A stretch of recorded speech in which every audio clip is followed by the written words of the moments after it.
4 महीने बाद होने जा रहे लोकसभा चुनाव को लेकर हलचल तेज हो गई है। राहुल गांधी के मिशन 2019 के तहत राष्ट्रीय स्तर पर समान विचारधारा वाले दलों से गठबंधन किया जा रहा है और ऐसे में अगर समान विचारधारा वाले दलों के लिए सीटें छोड़ी गई तो कांग्रेस के मिशन 25 को झटका लग सकता है। जानकारों की माने तो गठबंधन के तहत किन किन प्रदेशों में गठबंधन के लिए कितनी सीटें छोड़नी है, इसे लेकर पार्टी के केंद्रीय नेताओं के बीच चर्चा हो रही है। उत्तर प्रदेश, पश्चिम बंगाल, कर्नाटक, आसाम, महाराष्ट्र और बिहार ऐसे प्रदेश हैं जहां कांग्रेस अपने सहयोगियों पर निर्भर है। ऐसे में अपने प्रभुत्व वाले राज्यों में कांग्रेस अपने सहयोगियों के लिए कुछ सीटें छोड़ सकती है। बताया जा रहा है कि गठबंधन के मद्देनजर कांग्रेस राज्य में 25 में से 23 सीटों पर चुनाव लड़ सकती है और 2 सीटें अपने सहयोगी दलों के लिए छोड़ सकती है। हालांकि ये सीटें कौन सी होंगी ये अभी साफ नहीं हो पाया, लेकिन प्रदेश के नेता गठबंधन के पक्ष में नहीं है। प्रदेश के नेताओं का कहना है कि प्रदेश में कोई भी समान विचारधारा वाला दल इतना मजबूत नहीं कि अपने दम पर लोकसभा सीट निकाल सके। हाल ही में हुए विधानसभा चुनाव में भी पार्टी ने लोकसभा चुनाव के मद्देनजर अपने सहयोगी दलों के लिए 5 सीटें छोड़ी थीं। हालांकि सहयोगी दलों को 5 में से 4 सीटों पर हार का सामना करना पड़ा। आपको बता दें कि 2009 में हुए लोकसभा चुनाव में कांग्रेस ने 25 में से 21 सीटों पर जीत दर्ज की थी। वहीं 2014 में हुए लोकसभा चुनाव में पार्टी को सभी 25 सीटों पर हार का सामना करना पड़ा था।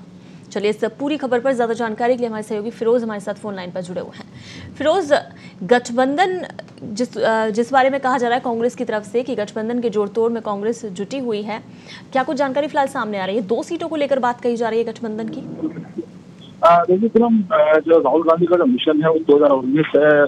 पार्टी कांग्रेस की जो सोच है वो ये है कि 2019 में कांग्रेस को यूपी की जो सरकार है वो केंद्र में बननी चाहिए, तो लिहाजा उसी के तहत जो है जो समान विचारधारा वाले जो दल हैं उनसे गठबंधन की बात सामने आ रही है। तो कई जो गठबंधन है वो पहले से ही पहले जो कई पार्टियां हैं जो वो यूपीए के साथ जो जुड़ी हुई है, कुछ से बातचीत चल रही है, वो भी साथ है। समाजवादी पार्टी है, बसपा है, और भी कई दल ऐसे हैं जिनसे बातचीत चल रही है लगातार। और बता दें कि जो यूपी में जो है बसपा और सपा दोनों मजबूत है, वहाँ कांग्रेस का इतना अभी वजूद नहीं है जितना कि जितना होना चाहिए कि 2 लोकसभा सीटों का कांग्रेस की जो कि अमेठी और रायबरेली।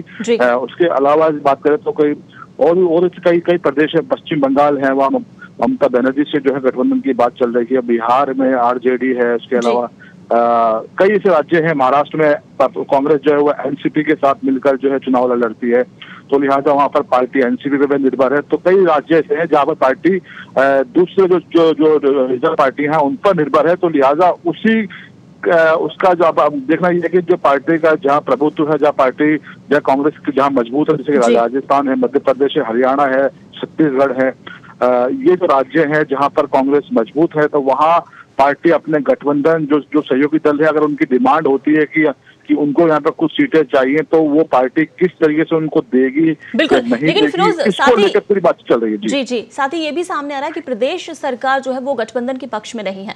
अभी हालिया जो विधानसभा चुनाव हुए हैं, राज्य की 5 सीटें कांग्रेस ने छोड़ी थी, लेकिन 1 सीट पर ही उन्हें जीत मिली और 4 सीटें खोनी पड़ी। तो ऐसे में प्रदेश सरकार का यही कहना है कि कोई भी गठबंधन इतना मजबूत नजर नहीं आ रहा जो लोकसभा में सीट पा सके। जी बिल्कुल, कांग्रेस सरकार तो नहीं, लेकिन जो कांग्रेस संगठन है उसका जरूर ये जो कहना यह है कि कोई भी दल ऐसा नहीं है रीजनल जो अपने दम पे सीट निकाल सके, लेकिन पार्टी की कहीं ना कहीं मजबूरी है, क्योंकि जो गठबंधन है वो प्रदेश नेतृत्व को नहीं करना है, गठबंधन करना है वो केंद्रीय जो नेता है राहुल गांधी है और तमाम बड़े नेता हैं उनको गठबंधन करना है, क्योंकि मामला राजस्थान का नहीं, मामला 19 का है, 2019 का है, केंद्र का मामला है। तो लिहाजा 25 सीटें हैं राजस्थान के अंदर, तो अगर गठबंधन होता है किसी सूरत में तो जाहिर सी बात है कि कम से कम 2 सीट जो है वो गठबंधन सहयोगियों को देनी पार्टी गठबंधन सहयोगियों को पार्टी छोड़नी पड़ सकती है 2 सीटें उनके लिए कि वो उसको लड़े। और जैसे कि हमने देखा भी है कि अभी हाल ही में विधानसभा चुनाव हुए हैं, 5 सीटें जो है गठबंधन जो सहयोगी है उनके लिए पार्टी ने छोड़ी थी। हालांकि 4 सीटें हारी है, 1 जीते हैं गठबंधन के सहयोगी, लेकिन कहीं ना कहीं पार्टी को जो समझौता वो तो करना ही पड़ेगा। बिल्कुल फिरोज, लेकिन वो जो 2 सीटों की बात कही जा रही है, क्या उनको लेकर स्थिति स्पष्ट हो पाई है? फिलहाल कौन सी 2 सीटें हो सकती हैं? जी पूनम, देखिए अभी तक जहाँ तक बात चल रही है, अभी तक गठबंधन की जो तस्वीर है वो तक साफ नहीं हुई है। जो जनवरी के जो बता रहा है कि जनवरी के मध्य में जो है गठबंधन सहयोगी से पार्टी के जो आला नेता है उनकी बातचीत शुरू होगी गठबंधन को लेकर कि किस राज्य में कितनी सीटें जो है का बंटवारा जो फॉर्मूला है वो तैयार होगा और उसी फॉर्मूले के तहत जो है साफ हो पाएगा कि राजस्थान में कितनी सीटें छोड़नी है, कौन सी सीटें छोड़नी है। क्योंकि देखना ये पड़ेगा कि मान लिया जाएगा बसपा से गठबंधन होता है तो बसपा का जो वोट बैंक है वो जो पूर्वी राजस्थान है वो बसपा का वोट बैंक है, तो लिहाजा वो माना जा रहा है कि जो धौलपुर करौली की जो सीट है जहाँ पर वहां पे वो सीट बसपा के खाते में चली बिल्कुल, यानी जनवरी मिड तक ये क्लियर हो पाएगा कौन सी सीटें हैं जो छोड़नी पड़ेंगी गठबंधन के लिए। बिल्कुल फिरोज, इस तमाम जानकारी के लिए शुक्रिया। तो कांग्रेस जो कि आगामी लोकसभा चुनाव 2019 को देखते हुए गठबंधन के जोड़ तोड़ में जुटी हुई है।